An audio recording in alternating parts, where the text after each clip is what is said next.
आप 200-400 गाड़ियों का काफिला है और 4 पुलिस वाले हैं, क्या मतलब? पुलिस को पहुंचने में 6-6 घंटे लगते हैं, क्या मतलब? भाई ये सवाल पहले इधर, ठीक है जिन लोगों ने हमला किया, बलवा किया, वो अपराधी है, लेकिन अपराधी तो अपराध करना चाहेंगे। प्रशासन का काम है उनको काबू करना, कंट्रोल करना, मारना, पीटना, बंद करना, मुकदमा डालना। तो प्रशासन तो पूरी तरह से फेल होगी। वहाँ बरेली मॉडल, बरेली में जो एसएसपी ने, चौधरी साहब ने रोल किया है, जब तक प्रशासन वैसा नहीं होगा कभी काबू नहीं होगा। प्रशासन की ड्यूटी है कि चाहे मेरा सगा भाई क्यों ना हो, अगर वो गलत करता है हम उसको कानून के शिकंजे में कस देंगे। और प्रशासन पावरफुल है, कोर्ट तो बाद में आप जाएंगे, मौके पर एसएचओ ही और एसीपी डीसीपी साहब ही मालिक होते हैं। वो स्थितियों को देख, जब तक अपराधियों पर कार्रवाई नहीं होगी तो फिर मोनू मानेसर की तरफ फिर वीडियो वायरल होगा, बात समझिए, फिर दूसरा वीडियो आएगा, फिर तीसरा वीडियो आएगा। अपराधियों को पुलिस का डर होना चाहिए भाई, चाहे उसके लिए योगी मॉडल हो, मामा मॉडल की बात मैं नहीं कर रहा हूँ। अपराधियों को पुलिस का डर होना ही चाहिए, कानून का डर होना ही चाहिए। नमस्कार, स्वागत है आपका हेडलाइंस इंडिया पर। मैं हूं नवीन चौहान। मेवात में जो कुछ हुआ उसे देखकर, उन तस्वीरों को देखकर हर कोई हैरान है। हर कोई सवाल पूछ रहा है कि आखिरकार ये तस्वीरें क्या कहती हैं? क्या ये सोची समझी साजिश का हिस्सा हैं? क्योंकि और क्या ऐसा अब योगी मॉडल के तहत कार्रवाई हो तभी लोग सुधरेंगे क्या? ये सवाल आज मैं पूछूंगा। हमारे साथ बातचीत करने के लिए मौजूद हैं गुलाम हाफिज सरवर, सुन उनसे बातचीत करते हैं। अभी हमने देखा उत्तर प्रदेश में बरेली में जिस तरीके से कांवड़िया आगे बढ़ रहे थे, पुलिस वालों ने अपना लाठी चार्ज कर उनको पीछे हटाया और वहाँ एक बड़ा दंगा होने से बचा लिया। ठीक नहीं हो रही है, हाँ हो रही है, लेकिन ठीक वहाँ पे क्या हुआ आपने देखा? उस तस्वीरों को आपने देख रहे होंगे, मोबाइल पे आ रही होगी, किस तरीके से मेवात नूह जल रहा है, सोना चल रहा है लगातार। वहाँ पर एक यात्रा को लेकर इतना आक्रोश किस बात को लेकर, क्यों? मैं यही कह रहा हूँ, प्रशासन जहाँ ईमानदारी से, सतर्कता से और कर्तव्य का निर्वहन करने की सोच के साथ अगर काम करेगा, कभी दंगा नहीं हो सकता। कहा जाता सरकार की मर्जी के खिलाफ परिंदा भी पर नहीं मार सकता, और ये सच भी है। कहीं ना कहीं प्रशासनिक चूक है। आपको ये बता दें, जब वो यात्रा सूचना देकर परमिशन लेकर निकाली जा रही थी तो प्रशासन परमिशन देता है, अभी यहाँ पर धरने में है, 10 पुलिस वाले खड़े हैं, ज़रूरत पड़ेगी तो और बढ़ाए जाएंगे। आप 200-400 गाड़ियों का काफिला है और 4 पुलिस वाले हैं, क्या मतलब? पुलिस को पहुँचने में 6-6 घंटे लगते हैं, क्या मतलब? भाई ये सवाल पहले इधर, ठीक है जिन लोगों ने हमला किया, बलवा किया, वो अपराधी है, लेकिन अपराधी तो अपराध करना चाहेंगे। प्रशासन का काम है उनको काबू करना, कंट्रोल करना, मारना, पीटना, बंद करना, मुकदमा डालना। तो प्रशासन तो पूरी तरह से फेल होगी। वहाँ अभी तक वहाँ स्थिति कंट्रोल में नहीं है और अभी भी कई लोग इधर उधर छुपे हुए हैं। ये दुर्भाग्य की बात है। बहैसियत मुसलमान आपने छेड़ा है तो मैं कैमरे पर कह रहा हूँ, मुसलमानों सबसे बड़ी चीज़ जो है वो सब्र है, क्योंकि इस्लामिक दृष्टिकोण से सब्र ही एक ऐसी चीज़ है जिसका फल आपको मिलेगा। साफ शब्दों में लिखा है। अभी मुहर्रम का एक त्यौहार हुआ, कहा जाता है कि वो सब्र का इम्तहान हुआ था, जिसमें शहादत तो दे दी लेकिन गलत लोगों का साथ नहीं दिया। ठीक है, तो हमारा आइडियल अगर ये है तो हमें सब्र करना चाहिए था। ठीक है, मोनू मानेसर ने वीडियो जारी कर दिया, ठीक है, कुछ लोगों को लगा कि यार ये तो गलत बात है, जो मोस्ट वांटेड है वो कह रहा मैं आऊँगा, मैं नेतृत्व करूँगा, वीडियो आपने देखा ही होगा। ऐसी परिस्थिति में प्रशासन को भी सजग होने की आवश्यकता थी। उनका एलआईओ होता है, उनके मुखबिर होते हैं, उनके बीट ऑफिसर होते हैं जो इनपुट देते हैं। ऐसा नहीं कि पुलिस महकमे के काम को हम नहीं जानते हैं, उनके सारे डिपार्टमेंट होते हैं। तो मुखबिर कहाँ थे, उनके वो बीट इंचार्ज कहाँ थे जिन्होंने अपने बीट के बारे में कुछ नहीं बताया?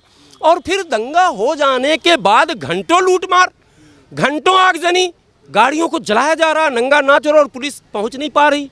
ये सारे सवालात हैं, गंभीर विषय है। अगर किसी मस्जिद के सामने से कोई शोभा यात्रा निकल रही है, वो राम की हो, हनुमान की हो, शंकर की हो, या जाकर जल चढ़ाना हो, सावन का पावन महीना चल रहा है, तो क्या मुस्लिम भाइयों की जो आस्था है उस पर ठेस पहुंच गई क्या इतनी कि उन्होंने इस तरीके से पत्थरबाजी की? नहीं, मैं भारत के तमाम मुसलमानों से कह रहा हूँ और ये अभियान चल भी रहा है, मस्जिद के सामने से निकालिए, बिल्कुल निकालिए। मैं शरबत पिलाऊंगा, फूल बरसाऊंगा, और ये होना शुरू हुआ। कई तस्वीरें आपको ऐसी भी मिली होंगी, ऐसा नहीं कि आप आज पत्रकारिता मिली है। तो आपके पत्रकार यूपी में मिली, मैं कह नहीं ना ना ना ना मैं बिहार से हूँ, मैं बता रहा हूँ मैंने बिहार में ये एक्सपेरिमेंट करवाया है और दिल्ली में अभी पिछले दिनों जाफराबाद साइड में एक्सपेरिमेंट कराया गया। और मैं मुसलमानों के बीच जाकर अकेला नहीं, काफ़ी लोग काम कर रहे हैं, ऐसा मत सोचिए कि मैं बोल रहा हूँ तो मतलब मैं ही नहीं हूँ, एक पूरी टीम काम कर रही है जिसमें हम मुसलमानों को ये समझा रहे हैं धर्म क्या है। अगर धर्म आपको उत्तेजित करता है, आक्रोशित करता है, क्रोधित करता है और एक दूसरे की जान लेने के लिए आपको उकसाता है तो वो धर्म नहीं है। धर्म तो ये सिखाता है कि अगर सामने वाला उत्तेजित है तो उसकी उत्तेजना को कम कर दीजिए, गुस्से में है तो उसके गुस्से को कम कर दीजिए। तो इसके लिए हम लोगों ने ये प्लान बनाया और इस पर काम चल रहा कि कोई भी हिंदू भाइयों का जुलूस निकले, सिख भाइयों का निकले, ईसाई भाइयों का निकले, बाबा साहब अम्बेडकर का निकले, शिवाजी का निकले, ठीक है, जिसका भी निकले आप शरबत पिलाइए, फूल बरसाइए। तो पानी की कमी थी, चीनी की कमी थी, मिठास की कमी थी, फूल की कमी थी, वहाँ पत्थर थे, लेकिन वहाँ पत्थर कैसे आ गए? ये सच्चाई है कि मेवात में वाकई पानी की कमी है। मेवात एक पिछड़ा इलाका है, मेवात के साथ सरकार ने इंसाफ नहीं किया। देखिए बिल्कुल मैं दो टूक कह रहा हूँ, मेवात भारत के पिछड़े क्षेत्रों में सर्वाधिक पिछड़े क्षेत्रों में एक है। तो क्यों नहीं विकास किया गया मेवात का समुचित, क्यों नहीं वहाँ शिक्षा व्यवस्था सही की गई, क्यों नहीं स्वास्थ्य व्यवस्था सही किया गया, क्यों नहीं वहाँ रोज़गार दिया गया? ये सारे सवाल तो सरकार से हैं ही। आज क्राइम में अधिकांश लोग मेवात के जुड़े हुए हैं, ड्राइवरी करना, पशु का व्यापार करना, ये जो गौ तस्कर आप कहते हैं, ये गैंग जो सड़क पर आता है ये इसलिए आता है कि चूँकि पशु व्यापारी हैं वो हफ्ता वसूलते हैं, जिसका वीडियो वायरल हो चुका है। वहाँ के एसएसपी एसपी का वो सब चल चुका, आप लोगों ने भी चला लिया होगा। ये परिस्थितियां हैं। मेवात के लोग एक बग्गू हैं, इन्होंने मुग़लों से भी लड़ाई लड़ी, आप इतिहास उठा कर देखिए, और अंग्रेज़ों से भी लड़ा। हसन खान मेवाती इतिहास के पन्ने में एक बड़ा नाम है। ये लड़ाकू कौम है, ये लड़ाकू है तो ये देश के लिए भी लड़ सकता है, ऐसा नहीं कि देश के लोगों से ही लड़ेगा। इसको हो रहा है कि तो देश के लोगों से ही लड़ा जा रहा है, मारा जा रहा है, गाड़ियों में आग लगाई जा रही है। यही तो कह रहा हूँ, इनको दिशा नहीं दिया जा रहा, इनकी रहनुमाई नहीं हो रही है। ना तो मुस्लिम संगठन इनको सकारात्मक दिशा दिखा रहा और न सरकार इनके साथ ईमानदारी से काम कर रही है। दोनों को मैं आह्वान करता हूँ। मैं रात में एक वीडियो बनाया था, मुस्लिम संगठनों ने अगर इस तरफ ध्यान दिया होता तो मेवात हमारा आइडियल बन सकता था। तो ये पत्थरबाजी हम कश्मीर में देखते थे, वहाँ खत्म हुई, तो अब ये मेवात में होने लगी, दिल्ली के नांगलोई में होने लगी। एक तस्वीर है क्या, ये क्या हो रहा है? नहीं, समझ नहीं। अगर ताजिया निकल रहा तो आपस में भिड़ गए, फिर जो आया उनको निशाना बना लिया, फिर उसके बाद मेवात में अगर यात्रा निकल रही है तो पत्थरबाजी इतनी बुरी तरीके से कि सैकड़ों गाड़ियां तक जला दी, एसएचओ तक को गोली मार दी। इस तरीके से ये हाल, मतलब कौन सा फितूर सवाल है और ये कौन सा धर्म इस तरह की इजाज़त दे रहा है? दो बातें कहूँगा मैं, नागलोई की बात मैं कहूँगा स्पेशली, क्योंकि मैं वहाँ, वो मेरा कार्य क्षेत्र विशेष, मेरा घर ही वहीं था पहले, अब शिफ्ट किया हूँ। तो पहले मेवात में 2 होमगार्ड के जवान शहीद हुए हैं, एक और भी लोग शहीद हुए जो अब तक की पुष्टि हुई है, अपडेट है। ये बहुत ही दुर्भाग्यपूर्ण है और इसकी जितनी निंदा की जाए कम है। यात्राएं चाहे जैसी भी हों, यात्रा में जाने वालों को भी ये संदेश देना चाहिए कि हमारा यात्रा है, कोई हम आक्रमण के लिए नहीं आ रहे हैं। जो फिल्मों में आपने देखा था हल्ला बोल, वो नहीं, आप यात्रा निकाल रहे हैं, शोभा यात्रा की शोभा बनी रहनी चाहिए। ये यात्रा के नेतृत्वकर्ताओं की जिम्मेदारी बनती है। जो दूसरे धर्म के लोग हैं उनकी जिम्मेदारी है कि उस यात्रा को सकुशल अपने मोहल्ले से आप निकालें, उनको पानी पिलाएं, शरबत पिलाएं, उन पर फूल बरसाएं, गले मिल लें, उनको पट्टा कंधे पर डाल दें। ये आपके लिए समाज में जो असल जिस भाईचारे की बात की जाती है उसका जीता जागता उदाहरण तभी मिल सकता है, तभी दूसरे पक्ष से भी रिएक्ट होगा उसी टाइप का। क्योंकि हम अगर कांटे और बेल, ये बोल रहे हैं वहाँ पे जो लोग उसमें यात्रा में शामिल हुए, जिनके छोटे बच्चे फंस गए थे, वो अभी भी फंसे हुए हैं, निकल गए, इसकी जानकारी नहीं है अभी। लेकिन वो ये लोग बोल रहे हैं कि मिनी पाकिस्तान बन गया, इस तरह से बुरी हालत है कि यहाँ पर देखते ही मारने जैसे हालात हो रहे हैं कि लोगों को मार दो बस। पता नहीं ये लोग कहाँ, इंसानियत कहाँ मर गई। सिक्के का 2 पहलू है नवीन जी। वहाँ पर एक गिरोह सक्रिय है जो हिंदुत्व के नाम पर, गौरक्षक के नाम पर अति उपद्रव मचा रहा, उपद्रव नहीं, अति उपद्रव।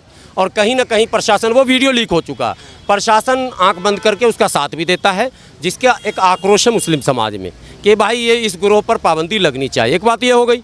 अब मैं नागलोई के विषय में बताता हूँ। नागलोई में रूट डाइवर्जन को लेकर पुलिस और ताजिया के अखाड़ा वालों से तू मैं हुआ, पत्थरबाजी हुई, जो कुछ भी हुआ, उसकी जितनी निंदा की जाए वो कम है। पुलिस ने त्वरित कार्रवाई वहाँ की, सब कुछ कंट्रोल में कर लिया, कहीं कुछ भी नहीं हुआ। जो एक राउंड में 10 मिनट 20 मिनट में हुआ था पुलिस ने कंट्रोल कर लिया। लेकिन नेक्स्ट डे ये मामला पुलिस और ताजियादारों के बीच था, तो आपका क्या काम था इसमें साहब, ये बताइए। ये सवाल पैदा होता है कि झगड़ा हमसे और आपसे, वो तीसरा क्या करेगा यहाँ। नेक्स्ट डे 5,000 10,000 की भीड़ जमा होती है और फिर नारे लगाती है। पुलिस प्रशासन को पहले थाने का घेराव करती है और थाने से कहती है तूने गोली क्यों नहीं चलाया, तूने मारा क्यों नहीं कटुए मुल्ले को, तू नहीं मारा, ले मैं चल रहा हूँ मारने। और वो जुलूस मुस्लिम मोहल्ले की तरफ मूव कर जाती है। पुलिस बड़ी ही बेहतरीन ढंग से, कोई लाठी दोबारा नहीं चलाई पुलिस ने बड़े ही दिमाग लगाकर उस भीड़ को भी धीरे धीरे समझा बुझाकर रवाना किया। वहाँ तो मैं रहने वाला हूँ, नागलोई की एक एक गली, एक एक चप्पे से, एक एक लोगों से मैं वाकिफ़ हूँ। ऐसे संगठनों से मेरा सवाल है कि भाई आपका क्या काम, बेगाने की शादी में अब्दुल्ला दीवाना, मतलब प्रशासन नाकाफ़ी है। उसने लाठी चला दी पुलिस ने कंट्रोल कर लिया, गिरफ्तारी कर ली और गिरफ्तारियों की सूची बनी हुई है। लोग कौन है जो इतने पत्थर सोची समझी साजिश के तहत लेके आते हैं, बंदूकें लेकर आते हैं कि गोली चला दें वहाँ पर। ये सवाल प्रशासन से कीजिए। और आपको करना चाहिए, आप लोग बड़ा प्लेटफॉर्म है आपका। ये मैं भी सवाल करता हूँ, मैंने भी रात वीडियो में ये पूछा कि ये राइफल पूरी तरह से फेल है जो पुलिस होना के चाहिए। सामने राइफल लेकर घूम रहा था। मैंने कहा अगर ये मुस्लिम है तो आपने गिरफ्तार क्यों नहीं किया, हिंदू है तो आपने गिरफ्तार क्यों नहीं किया। इसका मतलब मुस्लिम अगर होगा और आपने नहीं किया होगा तो आपकी मंशा ये होगी कि ये उपद्रव मचाए और हम इसको फिर घेरे। हिंदू है और आपने नहीं किया, मतलब आप चाहते थे 2-4 को मार दे। ये क्या है भाई, आप खड़े हैं और राइफल, वो लाइसेंसी जो देशी राइफल होता है वो लेकर बाज़ाब्ता वो लड़का घूम रहा है। ये तब वीडियो वायरल हुआ है।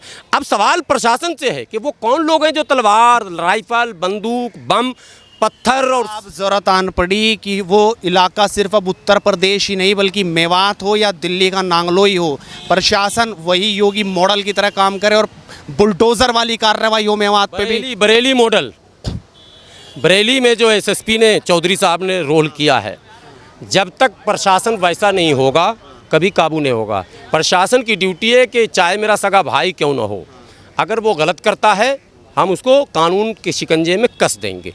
और प्रशासन पावरफुल है, कोर्ट तो बाद में आप जाएंगे, मौके पर एसएचओ ही और एसीपी डीसीपी साहब ही मालिक होते हैं। वो स्थितियों को देख मुसलमान होने और हाफिज होने के नाते आपका दिल तो दुखा होगा जिस तरीके से छतों के ऊपर से पत्थरबाजी हुई शोभा यात्रा पे। हमने कई लोगों से फ़ोन पर बात की, सब दुखा कि नहीं दिखा। सुनिए, मैंने कई लोगों से फ़ोन पर बात की। पहले तो मैं अचानक मैं बता दूं, कल ही मैं होडल गया था।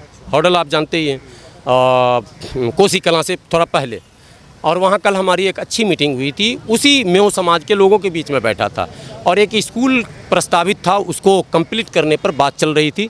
और हमने घूम कर देखा, मेरे साथ एक और साथी हैं, वो पत्रकार वो भी थे, और हमने कहा कि यहाँ सब ज़्यादा एजुकेशन पर काम करने की ज़रूरत। रात मेरी बात हुई तो मैंने वही वहाँ के ज़िम्मेदारों को कहा कि आप नेता तो बन गए, आपने गमछा तो लगा लिया, कुर्ता पैजामा, लेकिन आपने मेवात के लोगों को मुख्य धारा से जोड़ने का प्रयास नहीं किया। आज भी वो वही पुरानी परिवेश में जी रहे हैं। ये हमारे लिए दुर्भाग्य की बात है। दिल्ली एनसीआर में जो भी इलाका है सब डेवलप कर गया। गुजर बहुत पीछे था, आगे बढ़ गया। जाट बहुत पीछे था, आगे बढ़ गया। डेवलपमेंट के इस माहौल में वो मुख्यधारा से जुड़ गए। लेकिन गुड़गांव के पास मेवात, गुड़गांव शहर में आप देखें एक भी मेवाती मुसलमान आपको नहीं मिलेगा। कोई बड़ी फैक्ट्री और बड़ी कोठी का मालिक नहीं मिलेगा, वहीं का वहीं। तो ये कितना बड़ा दुर्भाग्य है। और ये इसमें हम सरकार को अब दोषी नहीं मानते। हमारे संगठन के लोगों ने, क्या ज़मीनें मेवातियों की ज़मीनें गुड़गांव में नहीं थी क्या? ज़मीनें बिकी, उनकी भी बिल्डरों ने ज़मीनें ली, लेकिन वो तो खाया पिया मस्त, खेल ख़त्म। तो ये बहुत ही चिंता का विषय है हमारे भी लिए, देश के लिए, मुस्लिम समाज के लिए। क्या होना चाहिए? जो पत्थर मार के चले गए बस चले गए? नहीं, चले कैसे जाएंगे? पुल तमाम पूछ रहा हूँ कि कार्रवाई वही होनी चाहिए क्या, बुलडोजर वाली ऐसी कार्रवाई? पुलिस को डर तभी होगा क्या? जब तक अपराधियों पर कार्रवाई नहीं होगी तो फिर मोनू मानेसर की तरह फिर वीडियो वायरल होगा। बात समझिए, फिर दूसरा वीडियो आएगा, फिर तीसरा वीडियो आएगा। अपराधियों को पुलिस का डर होना चाहिए भाई। चाहे उसके लिए योगी मॉडल हो, मामा मॉडल की बात मैं नहीं कर रहा हूँ। अपराधियों को पुलिस का डर होना ही चाहिए, कानून का डर होना ही चाहिए। अगर कानून का डर खत्म, पुलिस का डर खत्म, तो अराजकता, यही है मामला। इसलिए वहाँ ऐसे तमाम लोगों को चिन्हित करे पुलिस, और चिन्हित करके उस पर जो मुकदमा, जो धारा लगना चाहिए वो लगाए। गुलाम हाफिज सरवर, जिन्होंने बड़ी बेबाकी से कहा कि जो लोग अपराधी हैं, दोषी हैं, उनके खिलाफ एक्शन ज़बरदस्त होना चाहिए और कड़ी कानूनी कार्रवाई हो। आप भी अपनी राय रखिए कि आपको क्या लगता है जिस तरीके से पूरी घटना हुई, क्या वाकई ये सोची समझी साजिश का हिस्सा है। अपनी राय रखिए, इस वीडियो को शेयर कीजिए और लगातार जुड़ रहिए हेडलाइंस इंडिया के साथ, क्योंकि मुद्दे की बात इसी तरीके से बदस्तूर जारी रहेगी। नमस्कार।